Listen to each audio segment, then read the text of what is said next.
بسم اللہ الرحمن الرحیم۔ السلام علیکم۔ ایک گائے راستہ بھٹک کر جنگل کی طرف نکل گئی۔ وہاں ایک شیر اس پر حملہ کرنے کے لیے دوڑا۔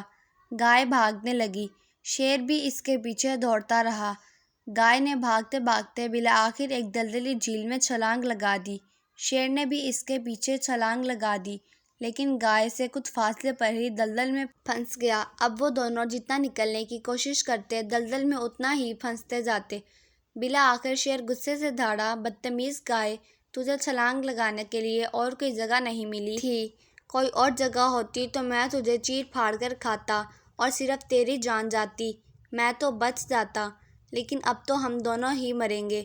گائے ہنس کر گویا ہوئی، جناب شیر، کیا آپ کا کوئی مالک ہے؟ شیر مزید غصے سے تلملاتا ہوا دھاڑا، تیری عقل پر پتھر، میرا کہاں سے مالک آیا؟ میں خود ہی اس جنگل کا بادشاہ ہوں، اس جنگل کا مالک ہوں۔ گائے کو پھر ہنسی آ گئی، کہنے لگی، بادشاہ سلامت، یہیں پر آپ کمزور ہیں، نہایت ہی کمزور۔ میرا ایک مالک ہے جو کچھ ہی دیر میں مجھے ڈھونڈتا ہوا یہاں آ جائے گا اور مجھے نکال کر لے جائے گا اور آپ کو مار ڈالے گا۔ پھر گائے زور زور سے آوازیں نکال کر اپنے مالک کو اپنی طرف اپنی نجات کے لیے پکارنے لگی۔ ٹھیک شام کے قریب چرواہا اپنی گائے کو ڈھونڈتا ہوا آیا۔ شیر کو مار ڈالا اور گائے کو نکال کر لے گیا۔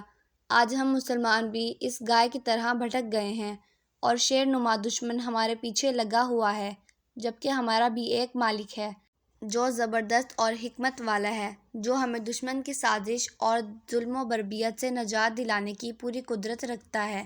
لیکن افسوس کہ ہم اپنے زبردست قدرت والے مالک کو پکارنے کی بجائے اپنے دشمن کو ہی اپنا خیر خواہ اور مددگار سمجھ رہے ہیں اور ان کے ہی اشاروں پر چل رہے ہیں، نتیجتاً ناکام و نامراد ہو رہے ہیں۔ اگر آپ کو ہماری آج کی یہ ویڈیو پسند آئی ہے، ویڈیو کو لائک کریں، شیئر کریں، چینل پر نیو ہیں چینل کو سبسکرائب کریں۔ خدا حافظ۔